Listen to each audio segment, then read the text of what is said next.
God has truly been my refuge and strength during this year since I've lost my husband and best friend and co-laborer in missions, my beloved Rick. He really is true. God is really true to his promises.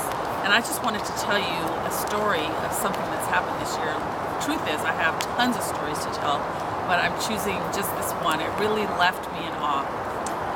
As many of you are aware, Rick rode his motorcycle, a KLR 650, from Oregon down to our home in Chile. It took him about 30 days, and as a matter of fact, this time last year he was in Central America.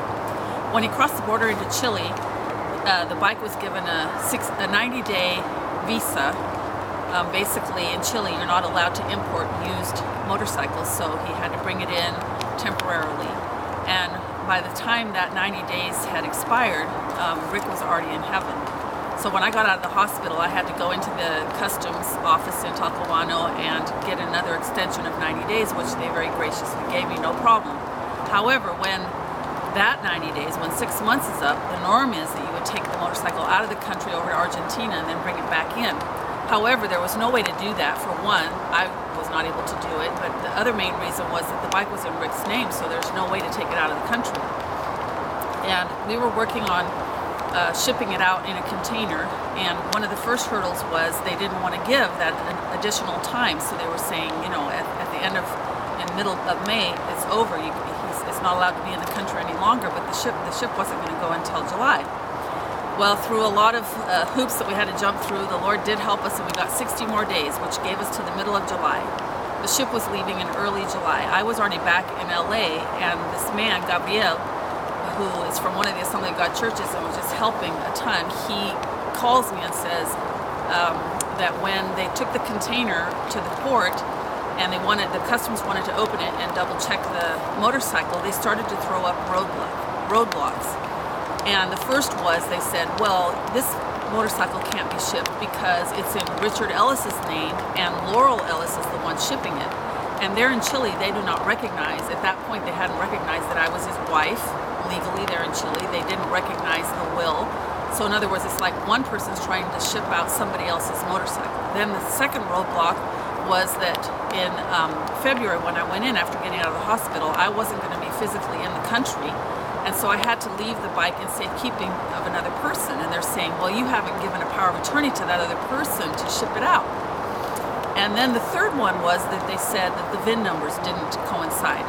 So it was just one roadblock after another, and I was scrambling. I was up in LA at the time, and I'm calling the State Department, I'm calling the Chilean consulate, I'm calling the DMV in Oregon, trying to figure out how we can get all these different things figured out. And the container was supposed to leave in just a few days, and all of these different things they were saying anywhere from 2 weeks to a month. So there was no way to get all those different paperwork that they were requesting in time. So I just started to pray. I was with my sister-in-law. We prayed and we asked the Lord, just move on the people, change their minds. Gabriel had gone home for lunch because he was just super frustrated because it was just one roadblock after another, and we were chatting with each other on Facebook.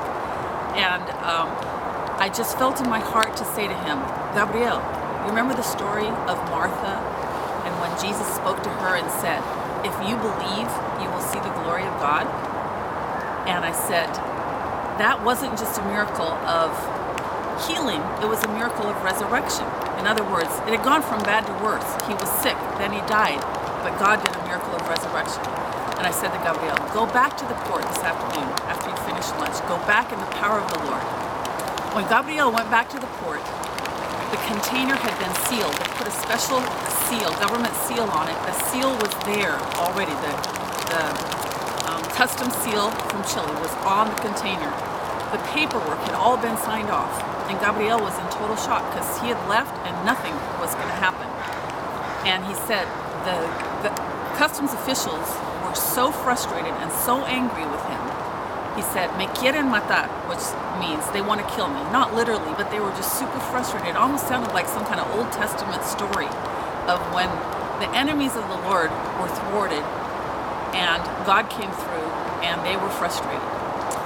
We don't exactly know what happened. I asked Gabriel, well, what happened? What happened? Did an angel of the Lord come and put the seal on the container? And he said, no, not an angel of the Lord.